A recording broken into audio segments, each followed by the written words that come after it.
This week, Mistral alert. Starts postponed for the Maxi Yacht Rolex Cup and the Rolex Maxi 72 Worlds. The Magenta project and remembering the Volvo 2014-15. Pantaenius Yacht Insurance brings us Skip Novak storm sailing techniques this week. Warps and Drogues. America's Cup safety first. Maxi Yacht Rolex Cup start. Extreme Sailing Series 2016 mid-season form guide. And the Louis Vuitton America's Cup World Series Toulon, France preview. Porto Cervo, Sardinia, renowned for its first-class sailing environment and for hosting one of the world's most famous and important sailing events.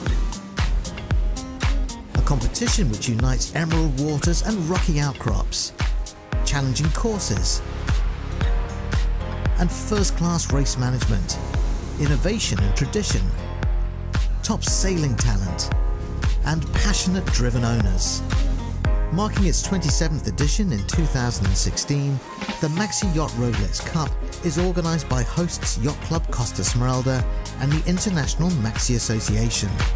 Rolex has been the title sponsor since 1985. A diverse number of Maxis will be on display this year. Receiving much of the spotlight will be the Maxi 72s. Competing in one of the showcase events, the Rolex Maxi 72 World Championship. The current champion is American Hatfaus Bellamente, winner of the 2015 edition on the final race. The other classes of Maxi gracing the competition will each bring their own unique characteristics, history and style. Wally yachts are high-performance cruisers typified by expansive decks and aggressive hull lines, concealing chic interiors. The defending class champion is Open Season, owned by Thomas Becher, a title likely to be challenged in 2016 by frequent Porto Cervo winners Sir Lindsay Owen-Jones's Magic Carpet Cubed and Jean-Charles Decaux's J1.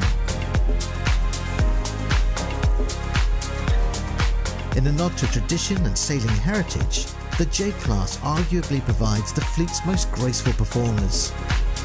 These boats first had their true heyday in the 1930s, when they were the unsurpassed monarchs of the yacht racing world, and add a classic edge to proceedings.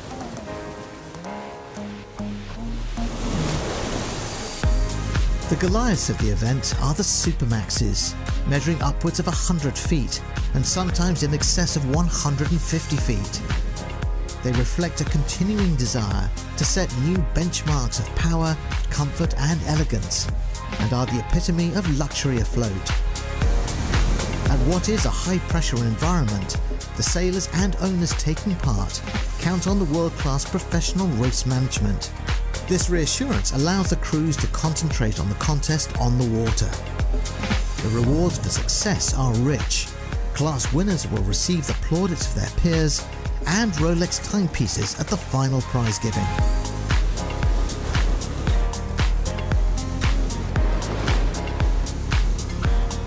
The week-long Maxi Yacht Rolex Cup commences on the 5th of September, and it promises to be special.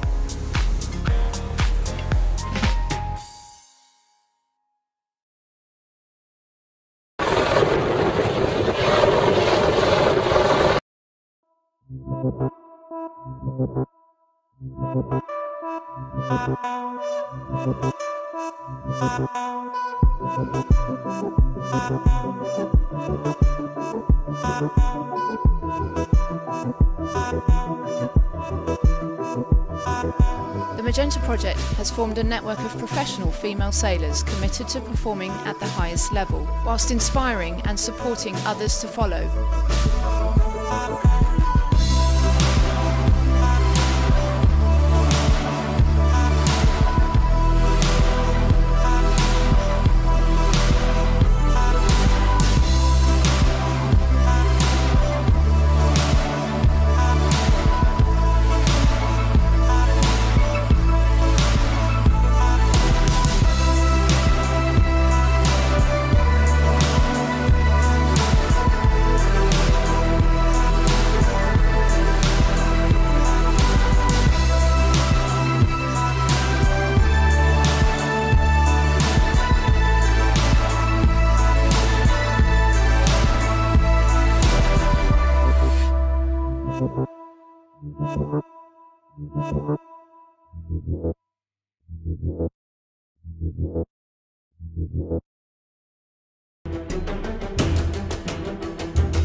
Pantaenius Sail and Power Insurance presents Skip Novak's Storm Sailing. This week, warps and drogues.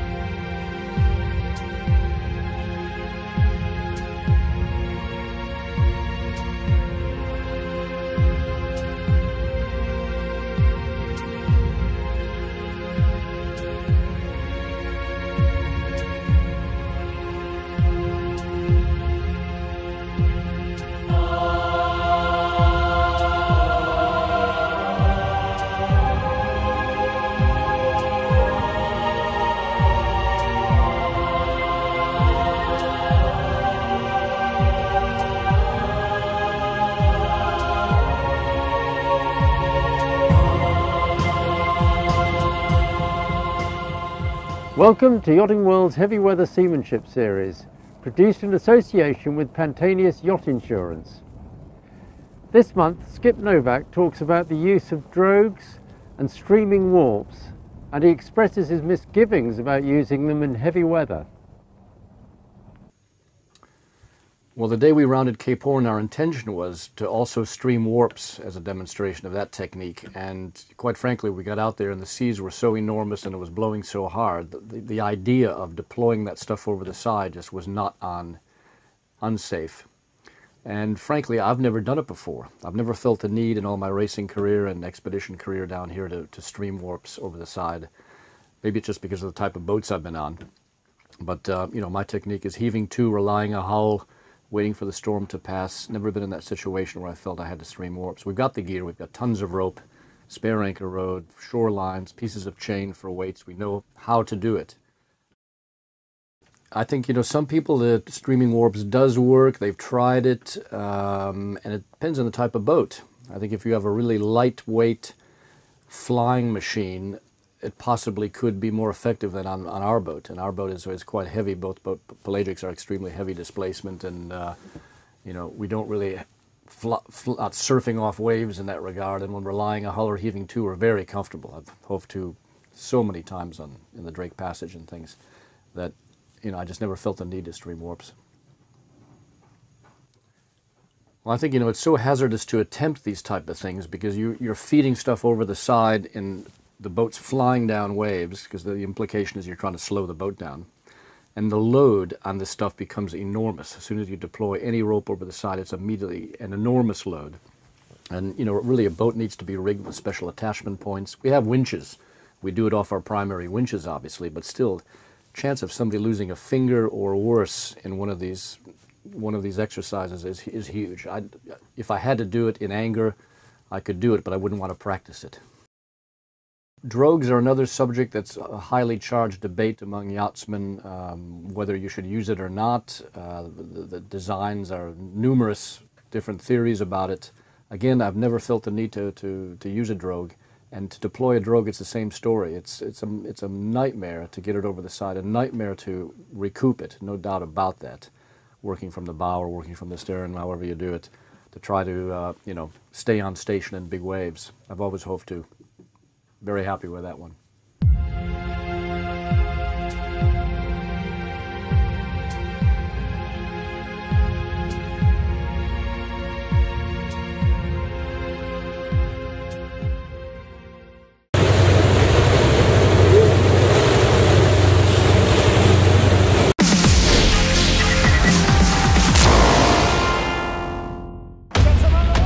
It's really unexplainable, the experience you feel and the emotions you get with sailing the 45. Here we go, and 3. There's a lot of risk involved in what we do.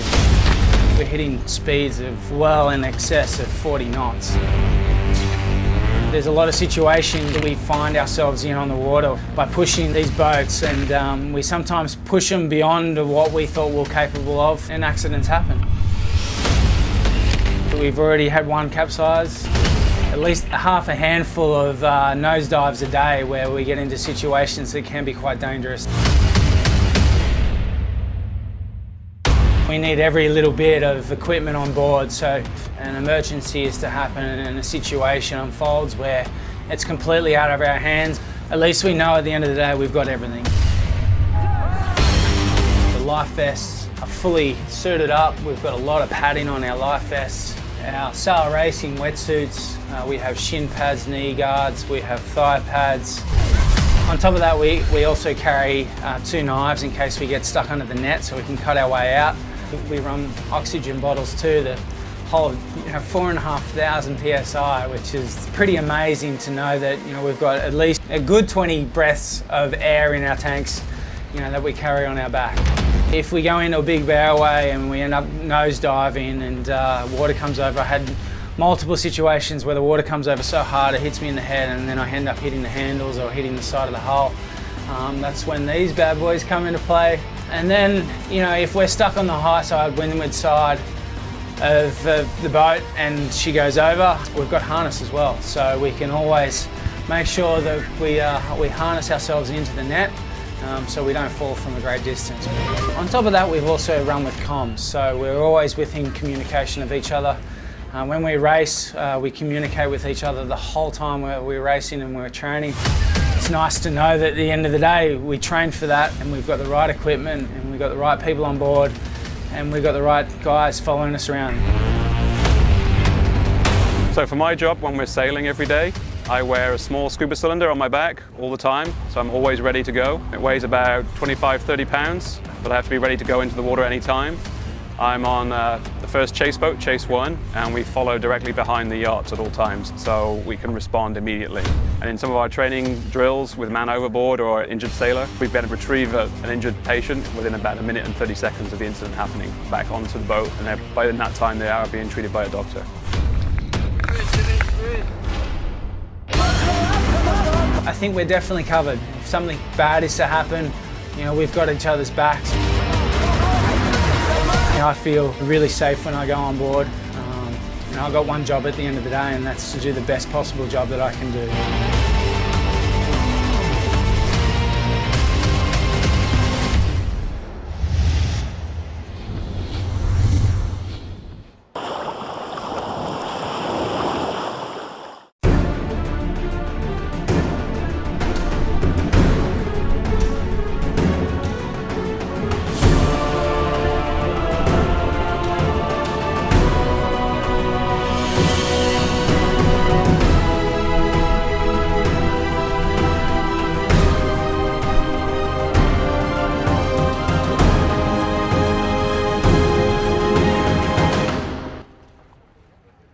As mentioned earlier in this report, the Maxi Yacht Rolex Cup was delayed by 1 day, starting on Tuesday, not Monday, when a huge Mistral breeze hit the Sardinia area.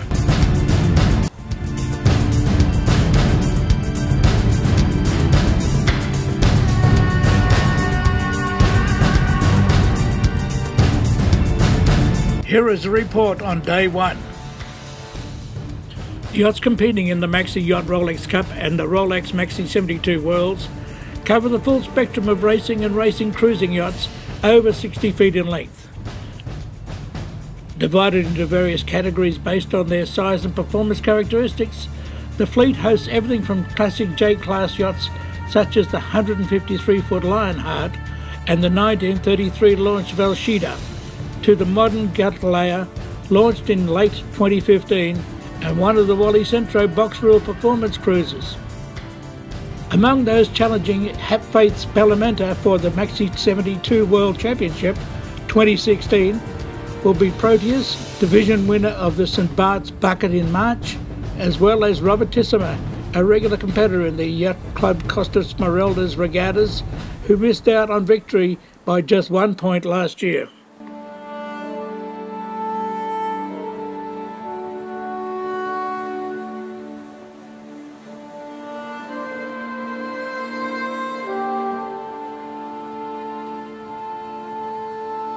Porto Cervo's magnificent racecourse combines breathtaking scenery with reliable breeze and some notoriously hair-raising passages, as well as the renowned rocky channel to the north of the La Maddalena archipelago, known among sailors as Bomb Alley.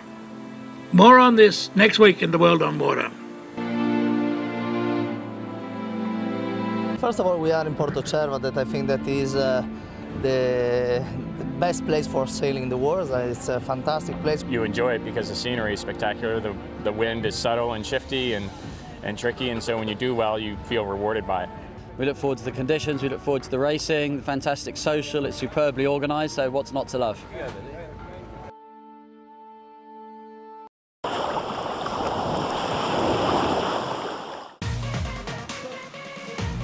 The Extreme Sailing Series has gone through a period of dramatic change this season as the world's premier stadium racing circuit celebrates its 10th anniversary. Fresh talent, new venues and a revised racing format have all added to the excitement.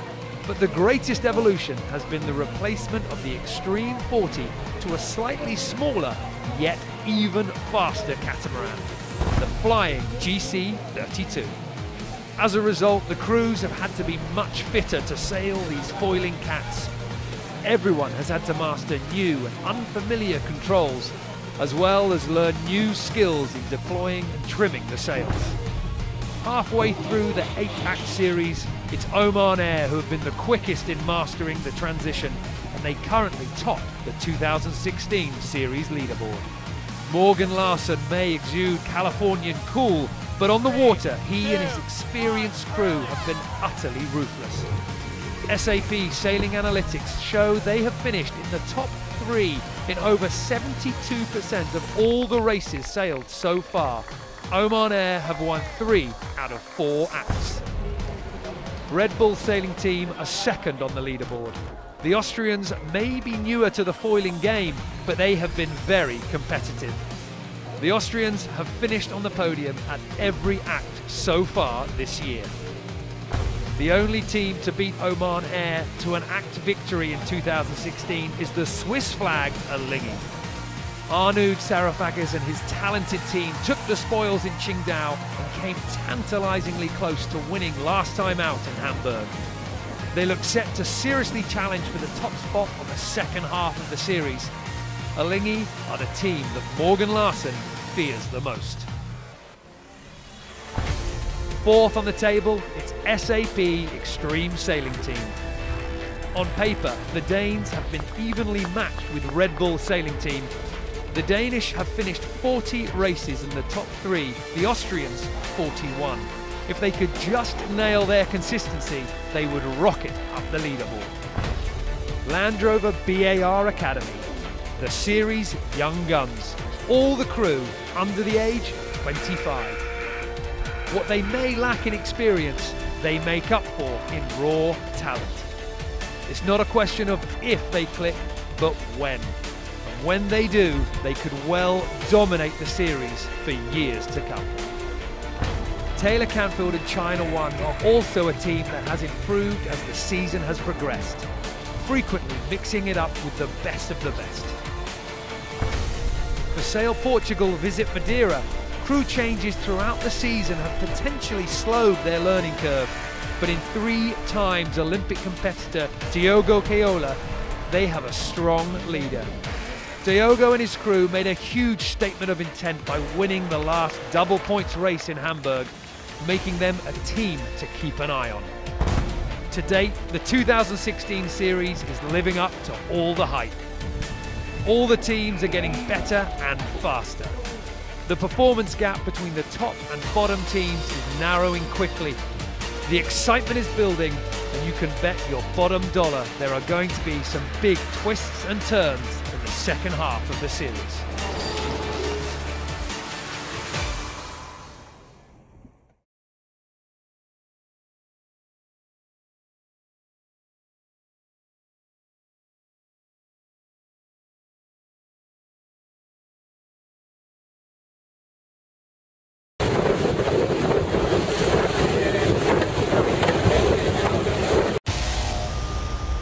We're looking forward to Toulon. I think that'll be a lot of fun. It'll be a great event.